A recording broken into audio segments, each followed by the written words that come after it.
ஒரு மிகப்பெரிய மாநிலம், அதிலும் பல்வேறு துறைகள் வந்து சிறப்பாக இயங்கிக் கொண்டிருக்கக்கூடிய அல்லது அட்டென்ஷன் தேவைப்படக்கூடிய துறைகள் அதிகமாக இருக்கக்கூடிய மாநிலத்திற்கு இந்த நாட்கள் என்பது நிச்சயமாக போதாது. இன்னும் ஒரு ஆழமான விவாதம் இருக்க வேண்டும், இன்னும் மக்களுடைய பிரச்சனைகளை எல்லாம் நிறைய பேச வேண்டும் என்றால் இந்த குறுகிய காலம் அப்படிங்கிறது ஒரு மிகப்பெரிய ஏமாற்றமாக எங்களுக்கு இருக்கிறது.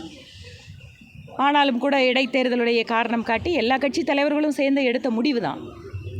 ஆனால் சட்டப்பேரவை கூட்டத்தொடரின் போது சமீபத்திலே திராவிட முன்னேற்றக் கழகத்தினுடைய கூட்டணி இண்டி கூட்டணி பெற்ற வெற்றி தொடர்பாக பாராட்டு, அதற்கென்று அவர்கள் பேசுகின்ற நேரம் அதிகமாக இருந்ததே தவிர மக்களுடைய பிரச்சனைகளுக்கான நேரம் என்பது மிக குறைவாகத்தான் நாங்கள் பார்த்தோம்.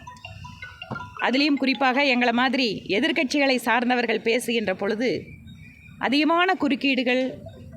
அதுக்கப்புறம் என்ன ஒரு மிகப்பெரிய ஒரு வேதனையான விஷயம் அப்படின்னா, நான் தொகுதி தொடர்பாக முழுமையாக பேசினதோ அல்லது தமிழக அரசு எந்தெந்த துறைகளில் வந்து மெட்ரோவுக்கோ மற்றதுக்கோ நாங்கள் வந்து எடுத்து வச்ச வாதம் என்பது அஃப்கோர்ஸ் பத்திரிகையாளர்கள் அங்கே நேரடியாக கேட்டுக்க முடியுமே தவிர அதற்கான வீடியோவை கூட சட்டப்பேரவை அலுவலகம் கொடுக்க மாட்டேங்குது.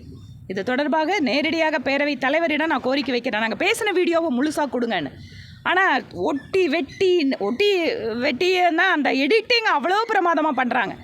நாங்கள் பேசுகிறதுல பதில் கொடுக்கறத அதிகமாக வீடியோ கொடுக்குறாங்களே தவிர நாங்கள் பேசின வீடியோவும் கொடுக்க மாட்டாங்க. என்ன இன்னும் ரொம்ப ஒரு சோகம்னா, தொகுதி மக்களுக்கு நாங்கள் பேசுகிற விஷயத்தை எடுத்துக்கொண்டு தொகுதி மக்களுக்கு கொடுக்குற கூட வீடியோ இருக்கிறது இல்லை. அதனால் உங்களுக்கெல்லாம் திருப்பி நாங்கள் என்ன பேசணும்னு சொல்ல வேண்டியதாக இருக்குது. இந்த மாதிரி முழுக்க ஒரு ஜனநாயகத்தன்மையோடு இயங்காத ஒரு சட்டப்பேரவையாக எங்களுக்கு இருக்குது. ரொம்ப ஒரு சவாலான ஒரு சூழலாக தான் இருக்குது அங்கே வந்து நாங்கள் பேசுகிறதும் பதில்களை வாங்குறதும்.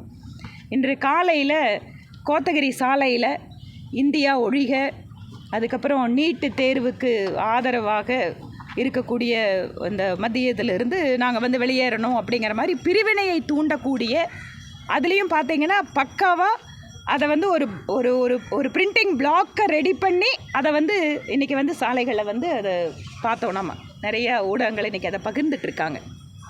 தமிழக அரசு இந்த மாதிரி சக்திகளின் பின்னால் இருக்கிறது அப்படிங்கிற சந்தேகம் இந்த மாதிரி ஆர்கனைஸ்டாக பண்ணக்கூடிய விஷயமாக இதை நாங்கள் பார்க்குறோம்.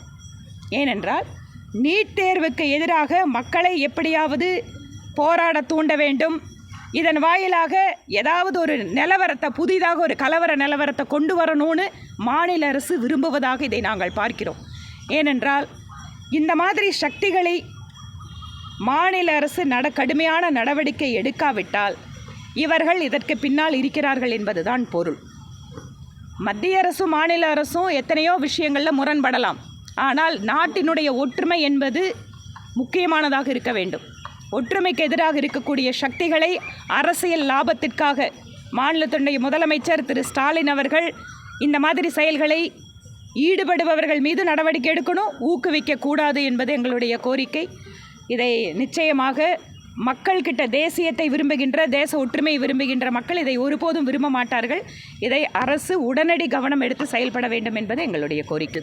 ஸோ எங்களால் என்ன தரப்பு பண்ண முடியுதோ பண்ணுறோம். திரும்ப அரசுக்கு நாங்கள் கோரிக்கை வைக்கிறோம். நீங்கள் பாருங்கள், நம்ம கோடைமழை காலம் வந்தாச்சு, மான்சூன் ஆரம்பிச்சாச்சு கோயம்புத்தூரில்.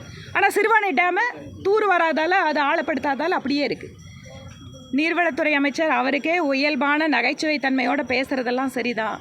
ஆனால் ஒருவேளை நீண்ட காலமாக அரசியல் அனுபவத்தில் இருக்கிறதால அவர் வந்து இவ்வளோதான் முடியும் அப்படிங்கிறத சொல்கிறத கூட நம்ம வெளிப்படையாக சொல்லிடுறாரோன்னு தோணுது. அவர் வந்து சாராய கிக்கிலிருந்து ஆரம்பித்து நீர்வளத்துறை கோரிக்கைகளில் வந்து அவர் பதில் சொல்கிறது கூட அவரோட அனுபவத்தின் காரணமாக அது நடக்காதுன்னு இருக்கிறதுனால ஒரு முடிவுக்கு வந்து பேசுகிறாரான்னு எங்களுக்கு தெரியலைங்க. இதுபோன்று முக்கிய நிகழ்வுகள், அரசியல் தகவல்களை ஆழமாகவும் மாறுபட்ட கோணத்திலும் அறிந்து கொள்ள மறக்காமல் உங்கள் IND தமிழ் 24x7 பக்கத்தை பின்பற்றிக் கொள்ளவும். உங்கள் ஒவ்வொரு ஆதரவும் இதுபோன்று பல நிகழ்வுகளின் பின்னணியை அறிய உதவும்.